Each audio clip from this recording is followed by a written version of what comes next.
자, 박수현 청와대 국민소통수석이 그런 이야기했죠. 윤석열을 향해서 몸담았던 정부에 대한 A가 아니다. 그냥 출마 선언문에서 문재인 정부를 막 말도 안 돼 국민 뭐라 그랬죠? 상상할 수도 없는 약탈? 약탈. 이런 표현 썼잖아요. 네네네. 그러니까 이거를 이제 우리식으로 표현하면 야, 이 새끼야 먹던 우물에 침 뱉으면 어쩌라는 거냐. 네가 처먹던 물인데 이런 느낌인 거죠. 그러니까 지금 얘가 했던 말을 박수현 수석이 전하는 거는요. 윤석열이가 문재인 정부를 향해서 권력을 사유하고 국민을 약탈하고 기만과 거짓 선동으로 부패 완판의 정부다 이렇게 말했어요. 권력을 사유화했다. 국민을 약탈했다. 기만과 거짓 선동만 했다. 지난 4년 동안 부패 완판 정부다 이렇게 말을 했는데 여기에 대해서 제가 드리고 싶은 말씀은 윤석열 자기소개 자기소개 네 그런 말씀 드리고 싶습니다. 그러니까 한 나라의 대통령이 되겠다는 사람이 정책과 비전은 하나도 안 보여주고 지난 정권이 못했으니까 날 뽑아달라 이게 무슨 생떼인지 모르겠고요. 못했다 얘기를 하려면 주장과 그 주장에 대한 근거를 들어야 되는데 근거가 하나도 없으니까 맞아. 설득당하는 사람이 없잖아요. 그래서 어떤 분이 트위터에 이렇게 쓰셨더라고요. 약탈 정권이라 국민들이 코로나 약을 공짜로 잘 탈 수 있는 정권이란 얘기인가? 이런 말은 설득력이 있잖아요. 이것보다 더 설득력 있는 얘기도 없이 어떻게 대선에 나가겠다고 하는 건지 이해할 수가 없습니다. 네. 이게- 이거는 네. 제가 늘상 하는 이야기인데 의리 차원에서도 이런 캐릭터가 없었어요. 대한민국 역사에 이런 캐릭터가 없었다고. 이회창도요. 감사원장하고 국무총리 하면서 김영삼 대통령하고 각을 세웠지만 다른 당에 가서 출마한 적이 없어요.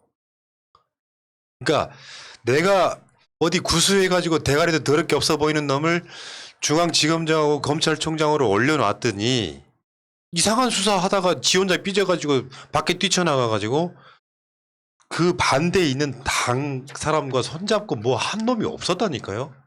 대한민국 역사에 어마어마한 이상한 캐릭터예요. 그러면 내가 말했잖아.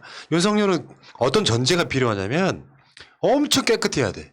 지 주변도 완벽 깨끗해야 돼. 검언 유착 났을 때 한동훈 핸드폰 강제로 까게 하고 구속시켜버려.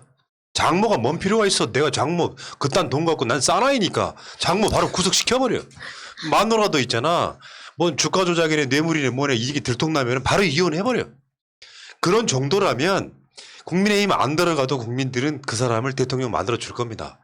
근데 자기 쪽에 대해서는 너무 관대했던 사람이 추미애 장관 등이 징계 청구하거나 수사지휘를 하거나 이런 건들 그리고 중간 검찰총장 하면서 인사 건의하는 이 권한에 대해서 중간에 막아버렸잖아. 자기 측근들 막 이렇게 좌천시키고 그랬잖아. 여기 혼자 빡쳐가지고 나와가지고 자기 그 자리에 올려준 사람한테 대놓고 사실 쌍욕하고 있는 거거든요. 그걸 누가 받아들입니까? 그러니까 이 윤석열이라는 사람이 추미애 장관한테 그렇게 항명을 한 거예요. 부하가 맞고요. 그리고 법적으로 부하입니다. 예, 그리고 항명을 한 겁니다. 이거 항명 사태인데 그래도 청와대에 가서는 윤석열이가 고개 바짝 숙이고 있었어요. 문재인 대통령 앞에서는 말 한마디 못했습니다. 그랬던 놈이 이제 대통령 선거 자기가 후보로 나간다라고 하니까 이제 문재인 대통령 아예 대놓고 까고 있는 이게 뒤에서 이렇게 무슨 키보드 워리어 하는 건데 전 이걸 보면서 느껴지는 건 예전에는 추미애 장관을 이제는 대통령 후보가 돼서는 검찰총장일 때는 법무부 장관인 추미애 장관 이게 대통령 후보면 자기보다 윗사람은 어쨌든 대통령밖에 없는 거야. 그래서 문재인 대통령을 저열하게 공격하는 방식으로 자신의 입지를 구축하는 적대적 의존 관계에서만 살아남을 수 있는 아주 후진자이다. 예, 그러니까 상대방이 존재해야 되고 언제나 네거티브로 욕을 해야만 자신이 존재하는 것이고 자신이 자체 발광을 해서 나아가야 될 미래 비전과 길은 전혀 없는 자. 내용은 없고 껍데기만 있고 남을 욕해야만 살아남는 그 정도 수준이다. 저는 윤석열의 대표 공약 아시잖아요. 압색. 압색. 전 국민을 압색하겠습니다. 전 국민을 압색할 수 있어. 네. 이거 쫙 모자란 짓이고 오늘 김용배 의원이 사이다를 한번 그 최고위원회에서 이야기를 했는데 일단 윤석열의 이전에 했던 발언에 대한 일종의 반사예요.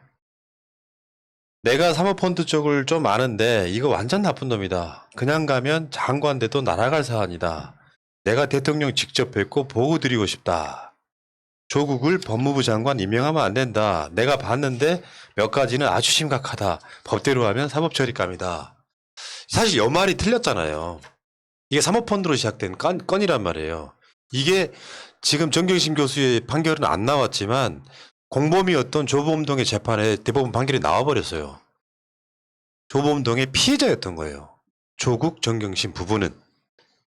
그래서 지금 김용필 최고위원이 그거를 아까 말한 윤석열의 발언을 반사해 준 겁니다. 윤석열 씨가 대통령 후보가 돼서는 안 된다. 처가 일가 사건 몇 가지는 아주 심각하다. 법대로 하면 사법처리감이다. 이거 완전히 나쁜 놈이다. 그냥 가면 대통령 돼도 날아갈 사안이다. 이렇게 반사를 해준 거예요. 잘했네, 잘했어. 오늘 이 전 방송에서 고일석 기자가 거의 사자후를 토하더라고요. 정경심 교수 감옥에 갇혀 있고 조국 장관이 저렇게 사실상 영어의 몸이 되고 재판장에 끌려다니고 하는 그 시작점이 사모펀드인데 그 사모펀드가 무죄가 나왔단 말이에요. 정경심 재판은 아니지만 그러면 민주당이 이거 어마어마한 공세를 취해야 된다는 거지. 맞죠.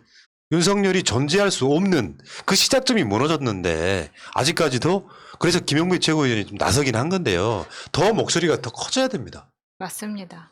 예를 들면 법원이 정경심 조국은 사모펀드의 피해자다라고 결론을 내렸으면 다른 건을 떠나서 정경심 교수 재판에서 그거를 유죄로 삼는 건 사실상 불가능하잖아요. 그렇습니다. 네. 근데 사실 지금까지 민주당 의원들이 자꾸 무슨 조국 장관하고 추미애 장관 거론하면서 밑도 끝도 없는 사과라는 것만 계속 반복하고 하는 게 사실 몰라서 그러는 거잖아요. 지금까지 모르셨으니까 끝까지 모르셔도 되는데요. 당신들은 어쨌든 결과만 보시잖아요. 근데 결과 나왔습니다, 이번에. 그렇죠? 결과 나왔으니까 뭐 조국 추미애 장관 당시 사건들에 대해서 뭐 자세히 공부하라고 말씀드리진 않겠는데 지금까지 반대로 이야기하신 것처럼 좀 힘을 모아주셨으면 좋겠다. 네.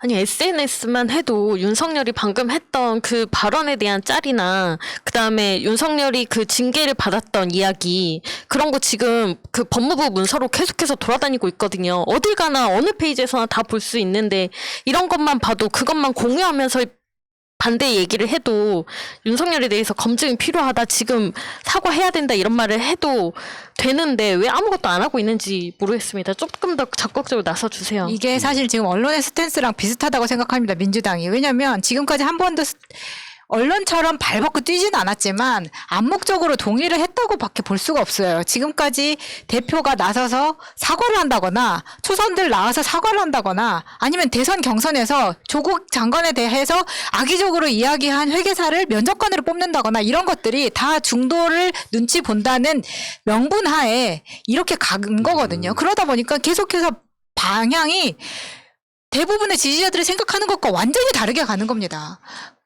하루하루가 지날수록 지지자들은 폭발할 수밖에 없는 거예요. 그런데 이렇게 호재가 떴는데도 김영배 의원 말고 또 다른 의원들 김영민 의원도 그런 비슷한 얘기를 했고요. 그러니까 네.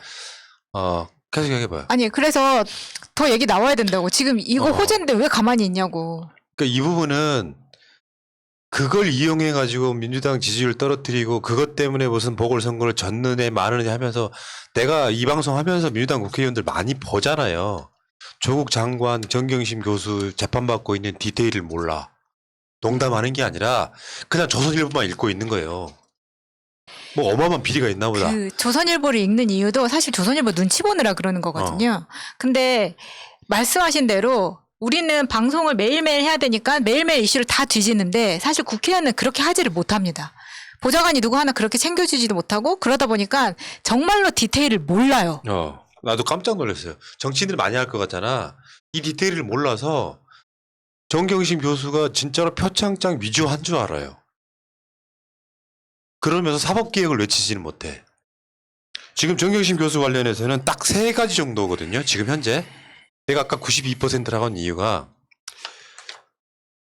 사모펀드 건이 이 시작의 출발점이고 사모펀드 건이 없었다면 나머지 건은 그냥 없어도 되는 사건이에요. 그러니까 사모펀드가 어떻게 보면 전체 사건의 100이야, 100.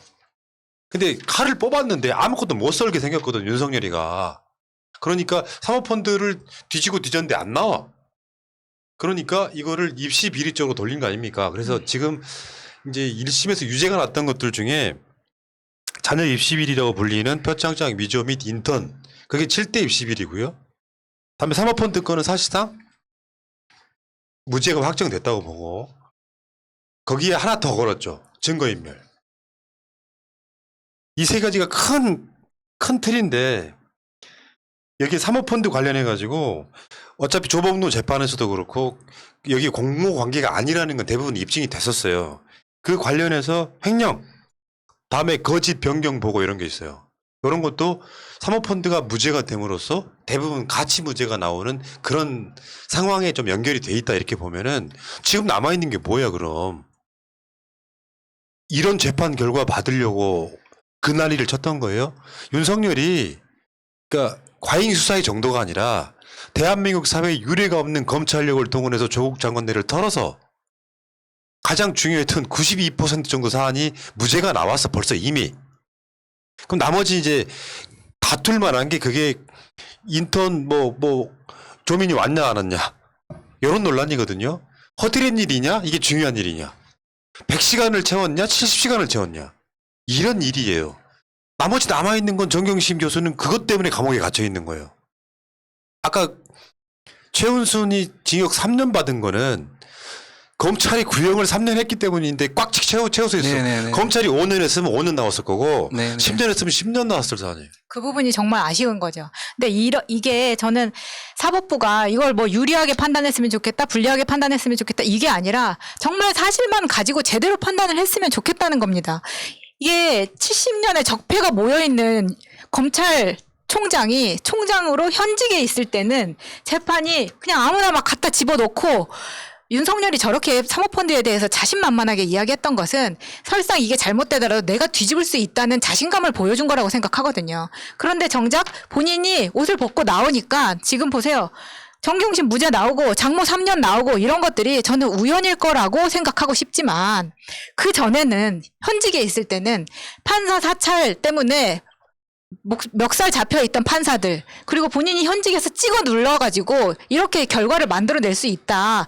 이것뿐만 아니라 검찰이 지난 70년 동안 어떤 짓을 했는지 우리는 지금 수많은 자료로 개인들이 볼 수 있는 기회가 훨씬 더 많아졌거든요. 옛날처럼 하지 못한다는 겁니다. 네, 이게 지금 사실 네, 예전에 뭐 6개, 7개로 나누기도 했는데 프라님 말씀하신 대로 사실 크게 3개로 우리가 보잖아요. 이제 입시비리하고요, 사모펀드하고요, 증거인멸하고요 이렇게 3개를 보는데 저쪽에 상대방 적폐 세력 쪽에서도 똑같이 평가를 합니다. 뭐라고 평가하냐면 입시비리는 처음에 문을 열기 위한 도입부였을 뿐이고 사모펀드가 몸통이었다. 조국 장관의 공격의 몸통은 우리가 준비한 것이 바로 사모펀드다라고 본인들도 인정을 합니다. 그런데요, 우선 윤석열 같은 경우에 지금 최은순 문제에 대해서 뭐라고 말을 못하고 자기 장모를 꼬리 자르기 하고 있죠. 네, 자기 장모를 꼬리 자르기 하고 거리두기를 하고 불똥 튈까봐 이러는 이유가 바로 뭐냐면 이 사실은 사모펀드 이거 하나 밀고 들어가려고 주변 어떻게 공격했냐. 조국 장관 동생 구속됐죠. 네, 그러니까 누구누구의 잘잘못 유무죄의 문제를 떠나서요. 가족을 놓고 생각해 보자는 거예요. 그렇게 하면 조국 장관 동생 구속시키죠. 오촌 조카 조범동 구속시키죠. 거기다가 정경심 교수 부인 공격해서 재판받고 지금 구속됐죠. 거기다가 심지어 아들, 딸까지 공격을 이렇게 했습니다. 이렇게 해서 아예 한 가족을 멸문지화시키려고 이렇게 공격을 한 거기 때문에 지가 한 짓이 있으니까 윤석열은 현재로서 장모에 대한 유죄 판결이 나온 부분에 대해서 뭐라고 사실 할 말이 없는 겁니다. 지금 전 민주당 의원들한테 계속 드리고 싶은 말씀인데요. 예, 민주당 의원분들 잘 생각을 해보세요. 작년 6월 30일 날 조범동 재판에 정경심 교수 재판 아닙니다. 하지만 조범동 재판에 6월 30일 날 1심에서 서울중앙지방법원 형사합의 24부였습니다. 권력형 비리 아니며 조국 가족의 펀드의 소유자나 운영자가 아니고 정경심 교수는 공범도 아니다라고 1심에서 조범동 재판이지만 여기서 정경심 교수는 관계없다라고 분명히 했습니다. 그리고 2심을 올라가요. 지금 6월 30일이 대법원 확정된 거죠. 엊그저께. 작년 6월 30일이었어요. 그 다음에 두 번째 2심이 올해 1월 29일이었습니다. 올해 1월 29일 날 고등법원에서 서울을 뭐라고 했냐. 사건 범행은 전체적으로 이번에 여기서 익성이 등장해 버립니다. 익성 신규 사업 추진을 위해 WFM을 인수하는 과정에서 이루어진 것이고 범행으로 인한 이익은 상당 부분이 전부 다 익성 이봉직에게 갔지 정경심에 간 바가 없다라고 2심에서 얘기를 합니다. 두 번째 얘기했습니다. 법원에서 아무리 정경심 교수 재판의 판결이 아니라 하더라도 정경심 교수 조국 장관은 아무 관계 없다는 게 1심, 2심에 나왔고 그다음 세 번째입니다. 세 번째 이번 6월 30일 엊그저께 정경심 교수가 사모펀드 관련해서 범행에 가담하지 않았다는 원심 판단은 정당하다라는 대법원 확정 판결이 나옵니다. 그러면 이게 끝이냐? 정경심 교수 재판도 1심은 끝났죠. 거기서도 나온 말입니다. 사모펀드 관련 횡령건에 대해서는 무죄를 선고한다. 거기서도 우리가 그렇게 욕하는 임정엽, 김선희, 권성수조차도 사모펀드 관련돼서는 정경심 교수에겐 죄가 없다는 걸 인정합니다. 그러면 제가 지적하고 싶은 건 뭐냐면 이런 지금 4번의 판결이 나왔는데요. 4번이 1년 동안 계속 연이어 나오고 있음에도 불구하고 이것이 권력형 비리가 아니고 정경심의 공모 사실이 없다라는 언론 기사가 안 나오고 있다는 거예요. 4번의 판결이 선고되고 있는 과정에서 언론은 이것을 보도하지 않고 있고 그 언론이 보도하지 않는다고 민주당 의원들은 판결이 4번이 나왔는데 그 사실도 모르고 있고 아직도 정경심과 조국은 이상한 사람이라고 얘기를 하고 있으니 내 미치군 팔딱 찌겠다는 겁니다. 그러니까 그 디테일을 아는 국회의원은 소수고 검찰개혁 집회할 때 나와본 국회의원은 사실상 거의 없고 몇 명 안 되고 그러니까 그 결을 모르니까 철없는 초선들 나와가지고 조국 추미애 털고 가자 해버리고 뭐 김경률 뭐 어쩌고저쩌고 막 논란을 만들어버리고 그러니까 정을 못 주는 거야. 동지의식이 없잖아. 우리가 개고생해가지고 국회의원 만들어놨더니 우리를 통해 칼 먼저 꽂는 거예요. 그러니까 민주당이 이 중도 이거 굉장히 심각하게 받아들여야 되는 맞아요. 게 뭐냐면 최근에 그 기본소득 아니 저기 재난지원금 문제도 마찬가지고 뭔가 되게 희한한 겁쟁이들 같은 느낌이 드는 거야. 민주시민을 왜 못 믿어? 박근혜 탄핵시켰던 세력이에요. 이 사람들 믿고 180석 줬으면은 막 개혁도 막 하고 그래서 시원한 사이다를 주면서 한 51%의 국민들만 만족시키고 가도 이길 수 있는 거를 못 해가지고 보궐선거 졌다고 당장 시행도 안 해보면 막 종부세 그걸 받고 내버리고 돈 없다고 막 한 1, 2조만 더 있으면 되는 거를 전국민 재난지원금 안 주고 또 선별 지급해버리고 이러니까 뭐 시원한 감정이 안 들잖아요. 그러면 조국 장관 문제도 마찬가지 아닙니까? 털고 가자마자 이런 걸 떠나서 끽 사과한다는 게 여러분들은 조국 사과하면 민주당이 어떤 거 사과한 줄 아세요? 그거 비판했었잖아. 근데 머릿속에 뭐가 남아? 조국 전체를 사과한 것 같잖아요. 민주당이 했던 사과는 공정 문제였어요. 근데 그 공정을 재판에서 다투고 있었잖아요. 왜냐? 간단히 핵심은 뭐냐면 조국은 좌파한테 잘 살았는데 왜 스펙을 막 하고 있었냐 이 논란에 대해서 사과를 한 거예요. 근데 언론이나 국민들은 어떻게 알고 있냐고. 조국 관련한 모든 것들을 민주당이 사과한 것처럼 그 효과는 어떻게 나중에 만들어졌냐면 민주당이 조국을 털고 간다. 조국이 잘못해서 털고 간다 이렇게 만들어졌단 말이에요. 결국에는 이런 어떤 그 재판 결과물이 나와도 국민들이 민주당과 함께 기뻐할 수가 없는 거예요. 왜냐하면 저 사람도 배신자 같거든. 싸우는 거 우리만 싸우는 것 같거든. 국민들 입장에서 보면. 그러니 대가리가 몸뚱아리랑 따로 노니 이런 측면이 분명히 있는 거죠. 그게 180명 우리가 숫자는 많은데 문제는 180명을 데리고 오는 과정에서 중도층을 넓혀야 한다고 하면서 민주당 정신이 없는 사람이어도 이 사람이 좀 괜찮다 보인 싶은 사람들을 많이 끌어왔기 때문에 이상직이나 막 지금 뭐 누구라고 또 말은 못 하겠습니다. 근데 막 친삼성인 사람들, 친대기업까지는 좋은데 이게 민주당 정신하고 결합되지 않은 사람들까지 들어오다 보니까 이게 방향이 점점 중도를 잡아라 하면서 틀어지게 되는 거예요. 예. 자, 어쨌건 지금 이 부분에 대해서는 그 여러분들 생각하는 것보다 정경심 조국 장관에 대해서는요. 이런 재판의 결과물들이 나오고 조국을 털자고 했으니 더 이상 말할 수가 없고 근데 다시 한번 말씀드려요. 윤석열이 대권 가도에 있는 한 윤석열은 장모가 유죄가 나건 뭐하건 상관없이 계속 조국을 소환할 수밖에 없어요. 잘못한 부분이 있다고 치면 도의적으로도 조국 장관이 사과를 했으면 민주당의 사과할 문제도 아니었고 이 부분에 있어서는 윤석열의 대척점에는 조국과 추미애가 있을 수밖에 없습니다. 근데 추미애와 조국 이 두 장관을 털고 윤석열과 싸우는 건 불가능해요. 그러니까 전략적으로 미스인 거야. 어쩔 때는 민주당 지지했던 사람들이 화를 내는 거죠. 이 새끼들 못 믿겠다고. 근데 사쿠라 같다 이런 느낌이 드는 거예요. 그래서 못 믿겠다고 이게 민심 위반인 거예요. 자, 일단 뭐 그 이야기는 여기까지 하시고. 자, 윤석열 씨 일단 사퇴 각 하나 나왔고요. 이따가 줄리 이야기도 좀 하겠지만 사퇴하실 이야기 되게 많아요. 여기까지 하겠습니다. 1부 끝.